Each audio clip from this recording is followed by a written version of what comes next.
సేవకులను నిలబెట్టి ఏ విధంగా నేను దేవుడు వాడుకోవడానికి సిద్ధంగా ఉన్నాడు. భూమి మీదకి ఆది కాలంలో భూమి మీదకి ప్రధాన దూత, ప్రధాన దూత అనే లూసిఫర్ అనే వ్యక్తి ప్రధానమైన దూత. మన పేరు లూసిఫర్. వాడు భూమి మీదకి ఆదిమ మానవుడు నిర్మించబడక ముందు లూసిఫర్ అనే వ్యక్తి భూమి మీదకి త్రొయ్యబడ్డాడు, లేకపోతే నెట్టివేయబడ్డాడు. ఆమె హల్లెలూయా ఆమె సరిది. ఓకే, భూమి మీదకి నెట్టివేయబడ్డాడు. నెట్టివేయబడినప్పుడు దేవుడితో ఒక శాలం చేశాడు. నేను నీకంటే ఎక్కువగా నేను మొక్కించుకుంటాను, నీకంటే ఎక్కువగా జనాలను మొక్కించుకుంటాను. మొక్కించుకోవడం అర్థం కదా, నీకంటే ఎక్కువ పూజింపబడతాను, నీకంటే ఎక్కువగా ప్రజలు నా వైపుకి తిప్పుకుంటాను అని ఛాలెంజ్ చేసి కిందకి నెట్టివేయబడ్డాడు. నెట్టివేయబడ్డప్పుడు మొదటిసారి సృష్టించబడిన భూమిని వాడు తారుమారు చేశాడు. అప్పుడే తారుమారు చేశాడు భూమిని. మొదట్లో వాడితోనే వాడు సంగీత దర్శకుడు లూసిఫర్ అనే వ్యక్తి, ప్రధాన దూత. మొదట దేవుడు వాడి ద్వారానే ఆ భూమికి పునాది వేశాడు. పునాది వేసినప్పుడు దాని పాటు ఎక్కడుందో సాతాను గడికి తెలుసు కనుక, ఆ ప్రధాన దూతకు తెలుసు కనుక ఆ నుంచి నెట్టివేయబడినప్పుడు ఆ భూమిని శదనం చేశాడు. ఆ భూమిని అంతా మొదట సృష్టించబడిన భూమిని మొత్తం చెరిపేశాడు. అందుకని ఆ మొదటి అధ్యాయంలో మొదటి వచనానికి కొన్ని వేల సంవత్సరాలు కాల వ్యవధి ఉంటది. ఆ మొదటి అధ్యాయంలో మొదటి వచనానికి రెండవ వచనానికి భూమి, అక్కడ రెండవ వచనం, భూమి నిరాకరముగాను శూన్యముగాను ఉండెను, దేవుని ఆత్మ జలముల పైన అల్లాడుచున్నది. భూమి నిరాకరముగాను శూన్యముగా ఉన్నట్ట అంటే భూమి అంతకు ముందు ఉన్నదని అర్థం. ఈ వాక్యాన్ని బట్టి అంతకు ముందు వస్తే భూమి ఉన్నది అని అర్థం. అయితే ఉన్నది కానీ వీడేం చేశాడంటే మళ్ళా దాన్ని చెరిపేసి ఆ భూమిని నీళ్ళకు పోయేలాగా చేశాడు. అందుకని దేవుడు మళ్ళా ఇలాగైతే కుదరదు, ఈసారి ఏ దేవదూత వద్దని దేవుడే స్వయంగా ఆయన వచ్చి తన స్వహస్తాలతో మానవుని నిర్మించి తన నోటి మాటతో రెండోసారి భూమిని నిర్మించి ఆ ఏదోను తోట అనే ఒక తోటను వేసి ఆ తోటలో ఆ ఒక మానవుని తన స్వహస్తాలతో నిర్మించి తన పని అక్కడ నిరూపించుకున్నాడు. దేవుడు నా పనిది, ఇది నా పని అని నిరూపించుకున్నాడు. ఇప్పుడు మనం ఏదన్నా పని చేస్తున్నప్పుడు ఆ పనిని ప్రతి ఒక్క పని చేసేవాడు ఏం చేస్తారంటే ఆ చేసిన పని అంతా దిగిపోయిన తర్వాత ఆ పనిని మళ్ళీ ఎనికి తిరిగి ఆ పని ఎలా చేశాను అని ఆ పని చేసిన పనిని చూసి మురిసిపోతాం. ఆమె హల్లెలూయా. ఏ పని చేసే వాళ్ళైనా కానీ ఆ చేసిన పని వైపు చూసి ఎలా ఉంది పని, నా పని బాగుందా అని ఆ పని వైపు చూసి తనలో తాను మురిసిపోతాడు పని చేసే వ్యక్తి. అలాగనే దేవుడు కూడా అన్ని 6 దినాలు సృష్టిని మొత్తాన్ని సృజించిన తర్వాత ఒక మానవుణ్ణి సృజించాడు. అంతా బాగుంది. 7వ దినం విశ్రాంతి పొందాడు. బాగుంది, అంతా బాగుంది, చాలా మంచిగుంది. ఒకసారి ఆయన చేసిన పనిని ఆయన రిప్లై చేసుకున్నాడు. మళ్ళా దేవుడు చేసిన పనిని 6 దినాలు కంప్లీట్ చేశారు కదా, చేసిన పని ఎలా ఉందని ఇలా చూసినప్పుడు మనకు 2వ అధ్యాయంలో 18వ వచనంలో కనపడుతుంది. నరుడు ఒంటరిగా ఉండుట మంచిది కాదు. ఇలా ఆయన పనిలో ఏదో చిన్న లోపం అనిపించింది, ఆయనకి అనిపించిన లోపం. నరుడు ఒంటరిగా ఉండుట మంచిది కాదు. అన్ని బాగానే ఉన్నాయి. సూర్యోదయం చాలా మంచిది, బాగుంది అని దానికి ఒక దినాన్ని పేరు పెట్టాడు. 1వ దినం, 2వ దినం, 3వ దినం, 4వ దినము, 5వ దినము, 6వ దినం అని ఇట్లా దినాలను ఆయన లిఖితం చేశాడు. అన్ని చేసి తను చేసిన పనిని ఆయన తిరిగి చూసుకుంటే ఆ ఏదో తోటలో మానవుడు ఒక్కడే సంచారం చేస్తుంటే అది చూసి అరే నేను చేసిన పని అంతా బాగుంది కానీ నరుడు ఒంటరిగా ఉండుట చెప్పండి. నరుడు ఒంటరిగా ఉండుట మంచిది కాదు. చూడండి 18వ వచనం చూడండి, 2:18వ వచనం. మరియు దేవుడైన యెహోవా నరుడు ఒంటరిగా ఉండుట మంచిది కాదు అన్నీ అన్నాడు. ఇది మంచిది, ఇది మంచిది, ఇది మంచిది అన్నాడు. సూర్యుని చేసి ఇది మంచిది అన్నాడు, భూమిని చేసి ఇది మంచిది అన్నాడు, నేలను చేసి మంచిది అన్నాడు, విశాలను చేసి మంచిది అన్నాడు, నక్షత్రాలు చేసి మంచిది అన్నాడు, జంతువులు చేసి మంచిది అన్నాడు. కానీ తన స్వరూపమందు తన పోలిక చొప్పున నిర్మించబడిన మానవుని చేసిన తర్వాత ఒంటరిగా ఉండుట, చెప్పాలి మీరందరూ, ఒంటరిగా ఉండుట మంచిది కాదు. అంటే ఆయన చేసిన సృష్టి యావత్తు అంతా బాగానే ఉంది, కానీ మానవుని చేసిన తర్వాత మానవునికి సాటి అయిన సహాయం లేదు అనేది ఒక చిన్న కొరతగా ఉండటం వల్ల ఇది మంచిది కాదు అని ఏం చేశాడంటే, దేవుడు తనకి సాటి అయిన సహాయమును తన కొరకు గాఢ నిద్ర కలగజేసి అవ్వమ్మను తయారు చేశాడు. ఆమె హల్లెలూయా. నేను ఎందుకు ఈ మూల వాక్యాన్ని మీకు నేను పరిచయం చేస్తున్నాను అని అంటే, దేవుడు చేసిన పని, మనము చేసిన పనిని మనం ఎలా చూసి మురిసిపోతామో, దేవుడు చేసిన పనిని కూడా ఆయన చూసి మురిసిపోతున్నాడు. మానవుని తయారు చేసుకుని అప్ప నా పోలికలో ఉన్నాడని రోజు చల్లపూట వచ్చి దేవుడు ఒక మనిషితో సహవాసం చేస్తున్నాడు, దేవుడు ఒక మనిషితో స్నేహం చేస్తున్నాడు. దేవుడు రోజు ఏదో తోటకు వచ్చి ఆదాముతో సహవాసం చేసి గడిపి ఆయన సంతోషం పంచుకొని వెళ్ళిపోతా ఉన్నాడు. ఆయన ఒక రోజు అనుకున్నాడు, ఇది మంచిది కాదు. ఆదాముకి కూడా ఆయన ఒంటరిగా ఉంటున్నాడు కనుక చిన్నపోతాడేమోనని అన్నిటికీ నేను జతలుగా ఆడమగని నేను సృజించాను. జంతువులలో, జీవ జంతువులన్నిటిలో ఆడమగని సృజించాను. కానీ నా పోలిక చోటు నిర్మించుకున్న మానవుడికి సాటి సహాయం లేదు అని ఆయన ఏం చేశాడంటే, అప్పుడు ఈయనకి గాఢ నిద్ర కలగజేసి ప్రక్కటెముకను తీసి ఒక స్త్రీగా నిర్మించాడు. పక్కటెముకను తీసి స్త్రీగా నిర్మించాడు. దేవునికి మహిమ కలుగునుగాక. ఆ ప్రక్కటెముకను తీసి స్త్రీగా నిర్మించి ఆయన దగ్గరికి పంపించాడు. ఆయనకి అప్పగించేశాడు, బాబు ఇదిగో నీ కొరకు నిర్మించబడిన, నీ కొరకు తయారు చేయబడిన ఏమో నీ ఎంతకు పంపిస్తున్నాను పంపించి నువ్వు ఏ పేరు పెడతావో పెట్టు అని అంటే, నా మౌసములో మౌసము, నా ఎముకలో ఎముక, ఇది నలుగులో నుండి తీయబడింది కనుక దీని పేరు నారి అని అన్నాడు. చెప్పండి, నారి అన్నాడు. 4 నరుల నుండి తీయబడింది కనుక ఈమె పేరు నారి అన్నాడు. ఆ రోజు నుంచి తన అందులో అంటే తల్లి, స్త్రీ అంట తల్లిని తండ్రిని ఇడిచిపెట్టి తన భార్యను అతుక్కునేను అని ఉంటది అందులో. అంటే వీళ్ళిద్దరు ఏమైపోయారంట, ఏకమైపోయారు, ఏక శరీరం అయిపోయారు వీళ్ళు. అవ్వ ఏం కాదు, ఆదాము ఏం కాదు. ఎందుకంటే ఆదాములో నుండి తీయబడిన ఆ ఎముక, ఆ మోసము కనుక ఆయన మనసు వేరుగా ఉండొచ్చేమో గాని శరీరం అంతా ఒకటే అని ఆడ నిర్ధారణ చేయబడింది. ఈ విధంగా వీళ్ళని సృజించిన తర్వాత దేవుడు చేసిన 6 దినాలు చేసిన ఈ పని అంతట్లో మానవుని నిర్మించడం అద్భుతమైన సృష్టి. ఆమె హల్లెలూయా.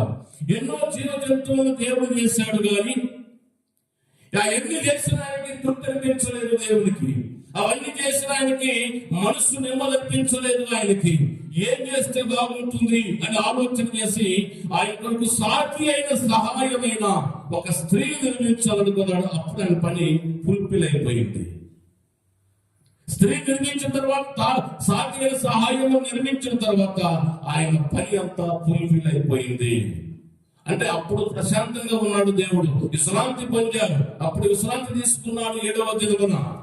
ఆమె హల్లెలూయా.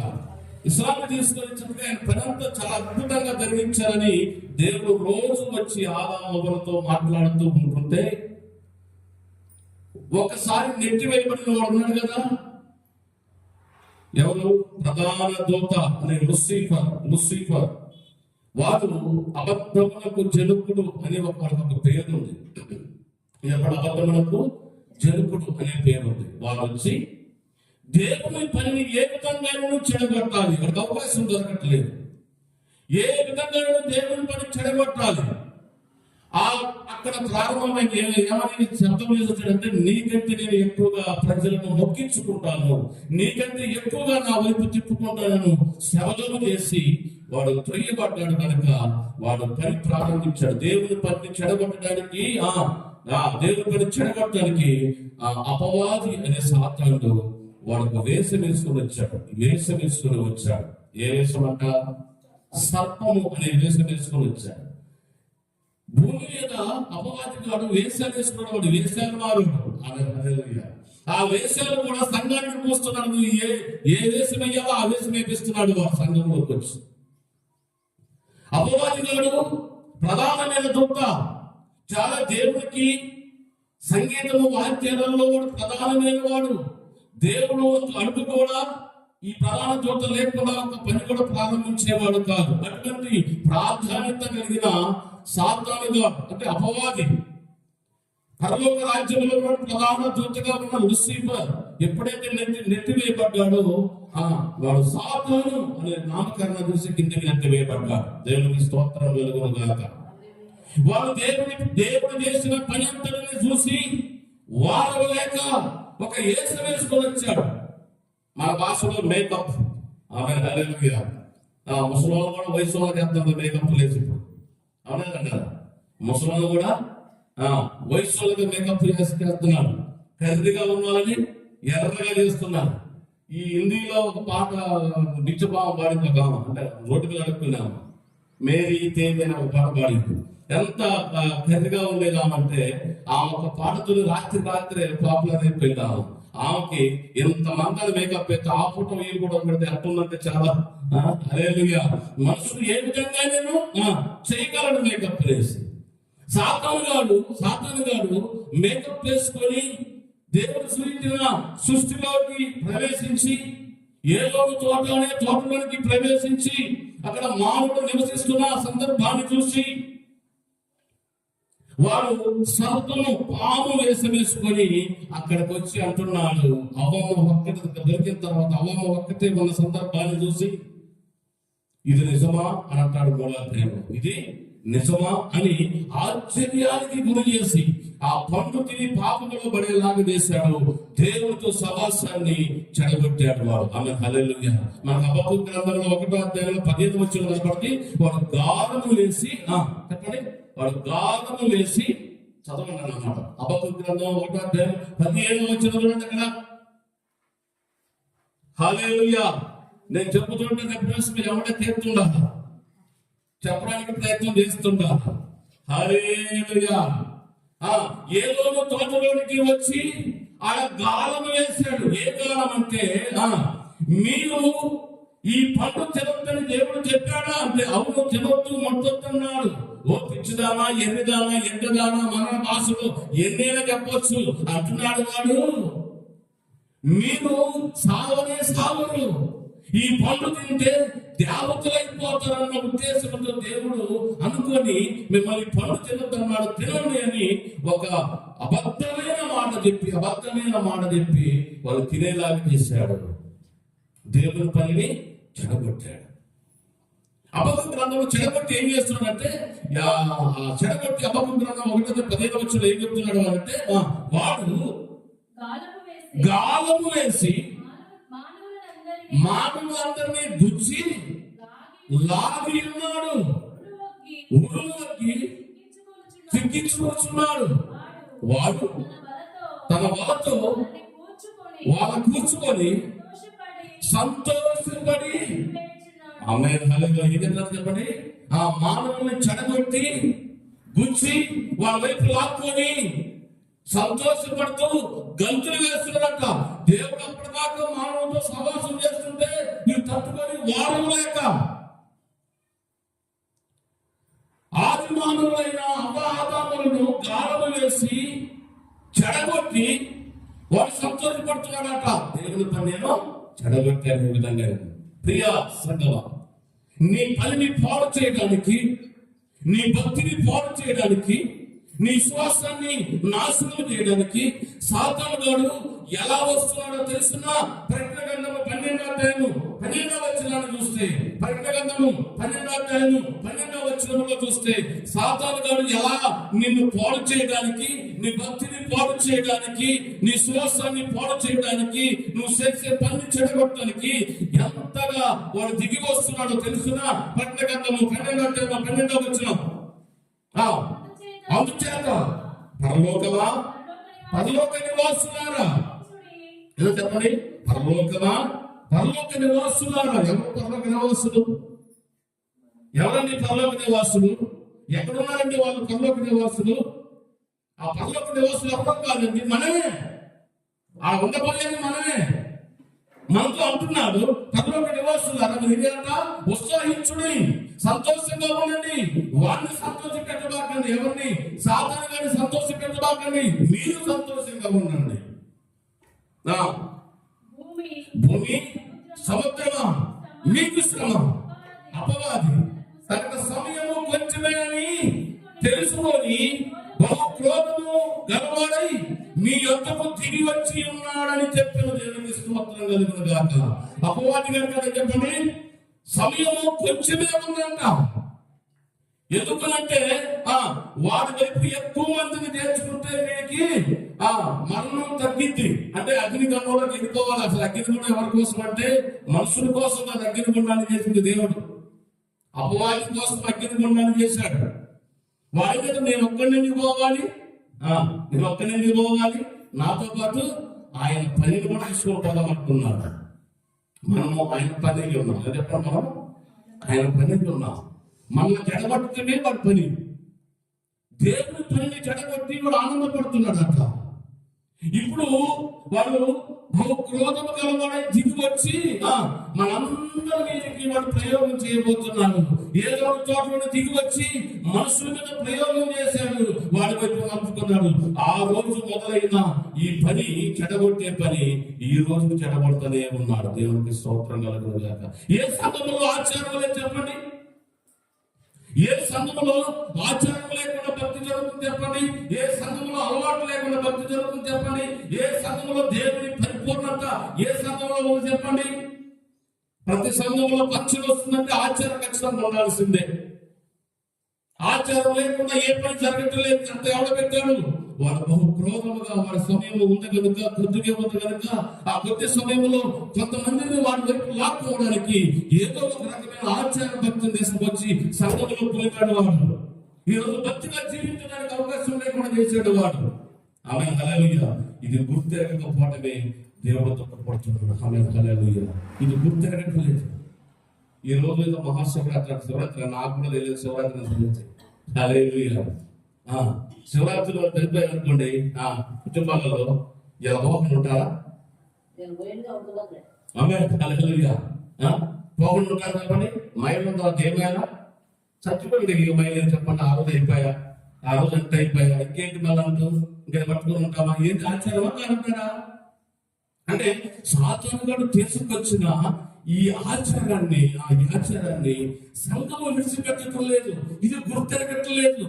ఇది సాతానుడు వాడి సమయం కొంచెమే ఉందని తెలుసుకొని మన చెడగొట్టడానికి వస్తున్న సంగతి వీళ్ళు తెలుసుకోలేకపోతున్నారు. ఆమేన్ హల్లెలూయా. తర్వాత 1 పేతురు పత్రిక 5-8 వచనంలో కూడా వాడు బహు క్రోధముతో దిగి వచ్చి ఎలా దిగి వస్తున్నాడో తెలుసా? గర్జించుకుంటూ వస్తున్నాడంట. వాడు బొబ్బైలు కూడా వస్తున్నాడట. ఆడసింహం ఎలా గర్జిస్తుందో అలా గర్జించుకుంటూ వస్తున్నాడంట భూమి మీదకి. చూడండి, నిబ్బరమైన బుద్ధి గలవారే మెలకుగా ఉండుడి అంటున్నాడు. చెప్పండి, పేతురు రాస్తున్నాడు. ఏమంటున్నాడంటే నిబ్బరమైన బుద్ధి గలవారై మెలకుగా ఉన్నాడంటున్నాడు. ఎందుకంటే మీ విరోధి అయిన అపవాది గర్జించు సింహము వలె ఎవరిని మింగుదునని వెతుకుచు తిరుగుచున్నాడట. దేవునికి మహిమ కలుగును గాక. ఎవరిని మింగుదునని ఎదుగుచు తిరుగుచున్నాడట. ఏదో ఒక ఆచారంలో పడేసి భక్తిని జడగొట్టాలి.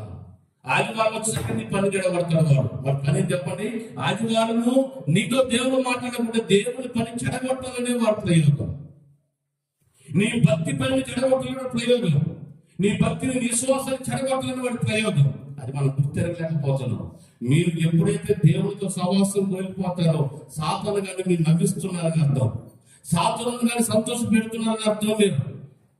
మీరు సంతోషంగా ఉండమని బైబిల్ చెప్తుంది. మీరు సంతోషించండి, పరలోక నివాసులారా ఉత్సాహించండి, ఆనందించండి దేవుడు చెబుతుంటే మనం దుఃఖపడుతూ సాతాను కానీ సంతోషంలో పెడుతున్నాం. ఇది గుర్తిరగలేకపోతుంది సంఘం, అందుకే దేవుడు దుఃఖపడుతున్నాడు ఆయన. ఆమె హల్లెలూయా. కాబట్టి ప్రభువునందు ప్రియ సంఘమా, దేవుడు చేసిన పనిని సాతానుడు చెడగొట్టడానికి వాడు భూమి మీదకి దిగి వచ్చాడు, బహుకులలుగా దిగి వచ్చాడు. వాడిని ఈ రోజు వాడేంటే చెడగొట్టేవాడు. ఏం చెప్పండి? పనిని చెడగొట్టేవాడు వాడు. అక్కడ హల్లెలూయా. నీ పని అయితే దేవుని పని చెడగొట్టాడు, నీ పని చెడగొట్టడం పెద్ద విషయమా? నిన్ను చెడగొట్టడం పెద్ద విషయమా? నీ భక్తిని చెడగొట్టడం పెద్ద విషయమా? వాడికి నీ సువాసనని పాడు చేయడం పెద్ద పని వాడికి. అక్కడ హల్లెలూయా. దేవుని పనిని చెడగొట్టిన వాడు నీ పని చెడగొట్టలేడా? దేవుని పనిని పాడు చేసిన వాడు నీ పని పాడు చేయడం పెద్ద లెక్క వాడికి. ఆమె హల్లెలూయా. కాబట్టి ఇది గుర్తెరుగుదాం ముందు. మనలోకి లేకపోని ఎన్ని తీసుకొచ్చి మన మైండ్ లో పెడతాడు వాడు. లేకపోని ఆచారం తీసుకొచ్చి మన మైండ్ లో పెడతాడు. నిజ దేవుణ్ణి మర్చిపోయేలాగా చేస్తాడు వాడు. నిజ దేవుని మర్చిపోయి నిజ దేవుని ఆరాధించవలసిన సమయాన్ని మర్చిపోయేలాగా చేస్తాడు వాడు. ఆమె హల్లెలూయా. మీరు అనుకుంటున్నారు, చాలా మంది అనుకుంటున్నారు బాప్తిసం పొందగానే పరలోక రాజ్యం పోతాం అనుకుంటున్నారు. అది తప్పండి. బాప్తిసం పోయినంత లోపల పరలోక రాజ్యం వెళ్ళాం. విమానానికి ఏసా దొరికిందన్నంత లోపల టికెట్ లేకుండా పోతామా? ఏసా ఏంటి? పర్మిషన్. ఈ దేశం నుంచి ఆ దేశం వెళ్ళడానికి పర్మిషన్ చేస్తా కదా. టికెట్ వేరే ఉంటుంది కదా, మరి ఆ టికెట్ ఉంటేనే కదా ప్రయాణం. బాప్తిస్మం ఏసా లాంటి పరలోక రాజ్యానికి వెళ్ళడానికి నువ్వు అర్హుడు అని చెప్పడానికే బాప్తిస్మం. నీకు ఇచ్చిన రక్షణను కాపాడుకుంటేనే, ఆ రక్షణను అంతం వరకు సహించుకొని కాపాడుకుంటేనే పరలోక రాజ్యానికి వెళ్తాం. ఏసా ఉన్నంత లోపల ఈ దేశం నుంచి ఇంకో దేశానికి వెళ్ళలేము మనం. ఈ భూలోకం నుండి పరలోకానికి వెళ్ళాలంటే నాకు ఏసా దొరికిందంత. ఏ ఏసాది? బాప్తిస్మం అనే ఏసా దొరికింది, మారు మనసులో ఏసా దొరికింది మనకి. కానీ అక్కడ వెళ్ళడానికి మనకిచ్చిన భక్తి అనే ఒక టికెట్ చూసేలా ఆ భక్తిని కాపాడుకోవాలి మనం. ఆ భక్తిని కాపాడుకొని ఆ భక్తిలో మనం జీవించగలిగితేనే ఆ పరలోక రాజ్యానికి అక్కడ మనం పరలోక నివాసులు అవుతాం. ఆమె హల్లెలూయా. బాప్తిసం తీసుకొని ఇవి ఎప్పుడో ఒకసారి పోతాంలే, ఏదో ఒక సమయంలో పోతాంలే, ఎప్పుడో ఒకసారి దేవుని ఆరాధించి సరిపోతలే, ఈ రోజు నా పని చేయలేదు, ఇంటికాడ కాసేపు ప్రార్థన చేసుకున్నానంటే అది తప్పు. దేవుడు నీతో మాట్లాడేది దేవుని మందిరంలో తప్ప నీతో ఎక్కడా మాట్లాడు. దేవునికి మహిమ కలుగును గాక. ఎందుకంటే ఆయన విశ్రాంతి దినమున ఆయన పరిశుద్ధ సంఘముగా ఆచరించవలను అని అన్నారు. ఈ పరిశుద్ధ సంఘముగా ఆచరించవలసిన ఈ ఆచరణ పెట్టి లోక సంబంధమైన సాతాను పెట్టిన ఆచరణ తగులుకున్నారు. దీనికి ఎడాలు చేద్దాం తగులుకున్నారు. హల్లెలూయా. సాతాను పెట్టిన ఆచరణ తగులుకున్నారు. దేవుడి ఇచ్చిన ఆచరణని వదిలేశాడు ప్రజలు. ఆ విశ్రాంతి దినమున మీరు పరిశుద్ధ సంఘముగా మీరు ఆచరించవలేను అని అన్నాడు ఆయన. ఈ పరిశుద్ధ సంఘముగా కూడుకొని ఆయన సన్నిధానంలో ప్రార్థన చేసినప్పుడు దేవుడు నీతో మాట్లాడతాడు, నాతో మాట్లాడతాడు. ఆమె హల్లెలూయా. నువ్వు వారమంతా ఆయనతో మాట్లాడుతున్నావు. ఎందుకంటే వారమంతా మళ్ళా సోమవారం నుండి శనివారం దాకా ఆయనతో మాట్లాడుతున్నావు నువ్వు. మరి ఆయనతో నీకు జవాబు ఇవ్వాలి కదా, నీకు రిప్లై అని చెప్పాలి కదా. నువ్వు చెప్పిన నువ్వైతే ఆయనతో మాట్లాడుతావు కదా, ఆయన నీతో మాట్లాడినవా? నువ్వైతే మాట్లాడుతున్నావు ఆయనతో, కానీ ఆయన నీతో మాట్లాడడానికి అవకాశం మనకు ఇవ్వట్లేదు. ఆయన నీతో మాట్లాడడానికి అవకాశం నీకు ఇవ్వట్లేదు. ఆయన నీతో మాట్లాడడానికి అవకాశం ఎప్పుడు దొరుకుతుందో తెలుసా? ఆదివారం నీవు ఆయన సన్నిధానంలో కూర్చొని నువ్వు ప్రార్థన చేసి భక్తిగా నీ హృదయాన్ని ఆయన వైపు తిరిపినప్పుడు తన వాక్యము ద్వారా ఈ రోజు మాట్లాడుతూ నీతో మాట్లాడతారు. ఆ రోజు ఆదివారం నీతో మాట్లాడతాడు దేవుడు. ఆ రోజు నీవు దేవుడితో మాట్లాడితే ఆదివారం దేవుడు నీతో మాట్లాడతాడు. ఆ ఒక్కరోజు దేవుడు మాట్లాడడానికి అవకాశము మనం ఇవ్వలేకపోతున్నారు సంఘం. ఆ ఒక్కరోజు మాట్లాడటానికి దేవుడికి అవకాశం ఇవ్వట్లేదు. అందుకని మెలుకుగా ఉండండి, నెమ్మదిగా బుద్ధి గలవారే చెప్పండి, మెలుకుగా ఉండండి. మీ విరోధి అయిన అపవాది గర్జించు సింహం వలె ఎవరిని మృంగుదునా అని వెతుకుచు తిరుగుచున్నాడు. జాగ్రత్త. ఏపు గ్రంథంలో ఉన్నది. దేవుడు అంటాడంట సింహాసనం దగ్గర పడిన సాతానుడు, ఎక్కడి నుండి వచ్చావు నీవు? నేనా? భూమి మీద అటు ఇటు తిరుగుతూ ఉండేవాడిని నేను. చెప్పండి, భూమి మీద అంట అటు ఇటు తిరుగుతూ ఎలా తిరుగుతుందట? గర్జించు సింహం వలె ఎవరిని మృంగుదునా అని వెతుకుచు తిరుగుతున్నాడు. నేను అటు ఇటు భూమి మీద అటు ఇటు తిరుగుతూ ఉండేవాడిని. నీ దూతలు వచ్చింది చూసి నేను వారితో పాటు కలిసి నీ రాజ్యానికి వచ్చాను అంటాడు. వాడు ఎంత ధైర్యం అండి! మనకంటే పూర్వకాలంలో చనిపోయిన మరణమే తెచ్చి చూడండి, ఏరియా లాంటి వాడు కూడా పరలోక రాజ్యానికి వెళ్ళలేంత వరకు దేవుని సింహాసనం దగ్గరికి వెళ్ళలేదు. ప్రాణాలు సైతం త్యాగం చేసిన ఆది అపోస్తలులు కూడా ఇంతవరకు దేవుని సింహాసనం దగ్గరికి వెళ్ళలేదు. కానీ నన్ను పాడు చేసే దేవుని పని పాడు చేసే సాతాను గాడు ఒక్కడ మాత్రమే దేవుని సింహాసనం దగ్గరికి పోగలిగాడు. ఆమె హల్లెలూయా. వారికి తెలుసుదా? నీకు తెలియదు. వారికి తెలుసు, ఎందుకంటే ఆ ఉండి వచ్చినాడు కదా. వాడికి సొంతలాగా వాడికి తెలుసు కదా. వాడికి అక్కడ నుండి వచ్చినాడు కదా. ఏ రూట్ లో పోతే ఆయన దగ్గర తీసుకోవాలో, ఏ దాని దొడ్డిదారి వాడికి తెలుసు. మనకు తెలియదు దొడ్డిదారి, చెడగొట్టుడికి దొడ్డిదారి బాగా తెలుసు. ఆమె హల్లెలూయా. నేరుగా పట్టువాడి వల్ల కాక దేవదూతలు దిగి వచ్చినప్పుడు దేవదూతలతో కలిసిపోయాడట. అక్కడికి వాళ్ళతో పాటు కలిసి పోయాడట. ఆమె హల్లెలూయా. జాగ్రత్త. నిపుణులైన బుద్ధి గలవారై మెలుగుగా ఉంటూ దేవుడితో మనం మాట్లాడటం కాదు, మనతో కూడా దేవుడు మాట్లాడే అవకాశాన్ని మనం కల్పించాలి. దేవుడు మాట్లాడాలని ఆశపడుతున్నాడు. నా బిడ్డలతో నేను మాట్లాడాలనుకుంటున్నాడు. ఈ ఆదివారం నా బిడ్డలతో నేను సంభాషించాలనుకుంటున్నాడు. ఆదాముతో మాట్లాడదామని ఏదో తోటకు వస్తే ఆదాము చెట్టు సాగున దాక్కున్నాడట. చెప్పండి, ఆదాముతో దేవుడు మాట్లాడదామని యథాప్రకారంగా దేవుడు మాట్లాడదామని ఆదాము దగ్గరకు వస్తే ఆదాముని పాడు చేశాడు సాతానుడు. ఆదాముని పాడు చేశాడు సాతానుడు. అప్పుడు చెట్టు సాటుకు పోయి దాక్కున్నాడట. దేవుడు మాట్లాడదామని దేవుడు వస్తే చాలా పోయిన చెట్టు సాటును దాక్కున్నాడు. ఈ రోజు ఆదివారం నీతో దేవుడు మాట్లాడదామని వస్తే నీవే ఆదివారం లేకపోతే దేవుడు ఎవరితో మాట్లాడతాడు? జాగ్రత్త.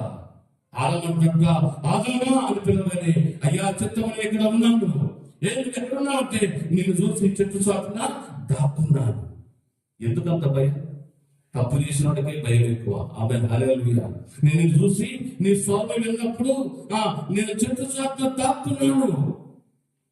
ఎందుకంటే దౌర్భాగ్యమైన పరిస్థితి, దేవుడు చూసి దాక్కునే పరిస్థితి, దుస్థితి ఎందుకు వచ్చింది నీకు? ఎక్కడో రాంగ్ స్టెప్ వేశావు. ఆమె హల్లెలూయా. ఎక్కడో నీ అడుగులు తడబడ్డాయి, నీ మాట తడబడింది, నీ భక్తి జీవితం తడబడింది. ఎందుకు రాంగ్ స్టెప్ వేశావు? దేవుడి సన్నిధానంలో ఉండవలసిన నీవు, దేవుడితో మాట్లాడవలసిన నీవు, దేవుడితో గడపవలసిన నీవు చెట్టు చాటున దాక్కోవలసిన దుస్థితిగా ఎందుకు వచ్చింది? ఎక్కడ నువ్వు సాతానుకు అవకాశం ఇచ్చావు. సాతానుడు నిన్ను పాడు చేయడానికి అవకాశం ఇచ్చావు నీవు. అందుకే దాక్కొని మాట్లాడుతున్నావు. ఆమె హల్లెలూయా. జాగ్రత్తగా దేవుని సన్నిధానంలో భక్తిగా జీవించకపోతే పరలోక రాజ్యాన్ని కోల్పోతాం.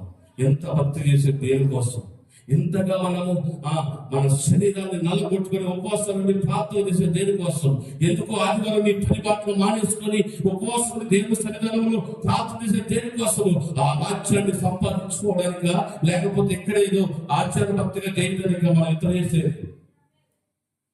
ఆ రాజ్యాన్ని సంపాదించుకోవడానికి కదా ఈ భక్తి అంతా చేసేది. పరలోక రాజ్యాన్ని కోల్పోతే నువ్వేమీ చేయలేవు. సాతానుగాడు, మీరు గుర్తుపెట్టుకోండి, సాతానుగాడు ఒకటే ప్లాన్ చేస్తున్నాడు, వాడితో పాటు నిన్ను తీసుకొని పోవాలనుకుంటున్నాడు. అగ్నిగుండము తన పని కోసం, తన పని మనుషుల కోసం అగ్నిగుండం తయారు చేయబడలేదు. అది కేవలం నెట్టివేయబడిన అపవాది గాడి కోసమే అగ్నిగుండము తయారు చేయబడింది.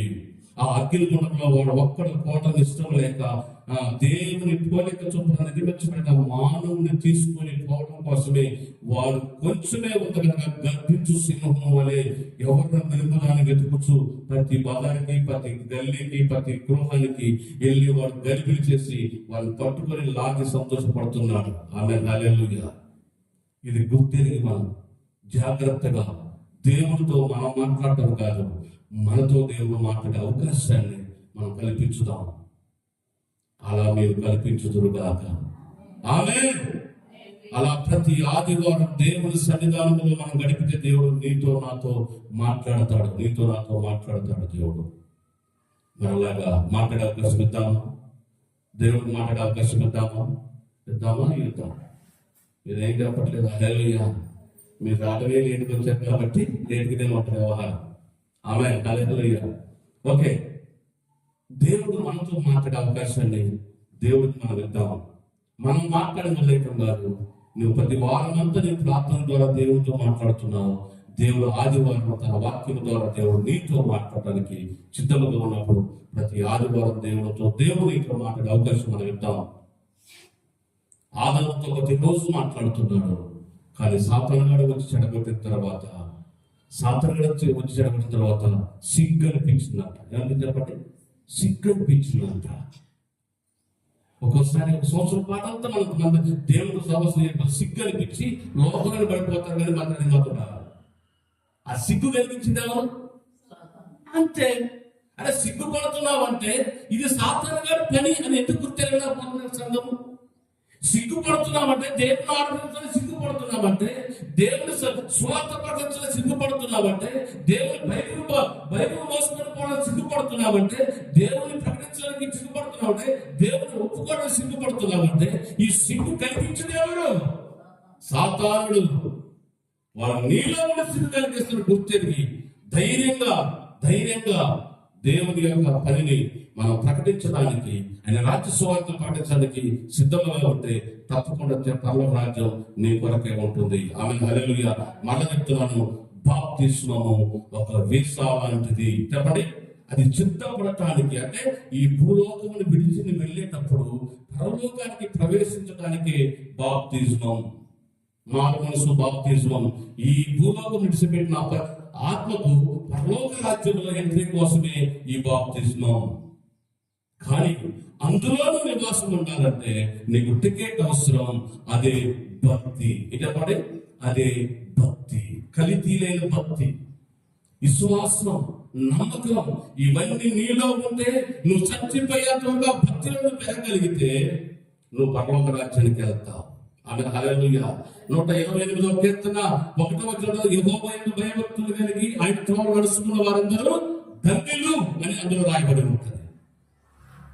యెహోవా యందు భయభక్తులు కలిగి ఆయన త్రోవ నడుచుకునే అనుభవంలో మనం ఉండాలా? అప్పుడు పరలోక రాజ్యం మనకు ఉంటుంది. ఇటు మాట దేవుడు దీవించి ఆశీర్వదించుగాక. అందరం లేచి